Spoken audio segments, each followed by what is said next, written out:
Guys দেখো, তোমরা দেখো দুইটারে টিটের বাহানা দিয়ে কিভাবে আনতেছে ঘরে। সারাদিন পাকের ঘরে থাকে।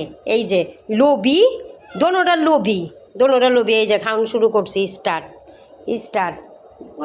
দেখো এই যে মার্শাল এত বেশি কথা পাতে। ওর খাওয়ানো লেগে আনছি না কার লেগে আনছি? হ্যাঁ ওরে খাওয়া মনে ওই যে আরেকজন ফালাই দিল, দেখছো? ইমন গাদার গাদা টিটি উড়া ফালাইছে। এই দে না, এই যে আমার বাচ্চাগুলো খাইতেছে। রসি আবার পিছে পিছে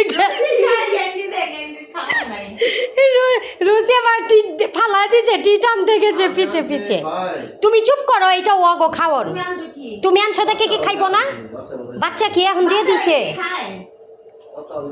গাইস জানেন গাইস, আমি আমার বাচ্চাগুলোরে এই টিটটা খাওয়াইতেছি, আমার জামাইটার সহ্য হইতেছে না। আমি ওরে না খাওন দিয়ে বলে খালি অগো খিলাই। আপনাদের কিছু বলার থাকে কমেন্টে বলবেন যে সৌরা হালাল না বটি হালাল, কোনটা হালাল, কারে খাওন বেশি ফরজ কাম বলেন।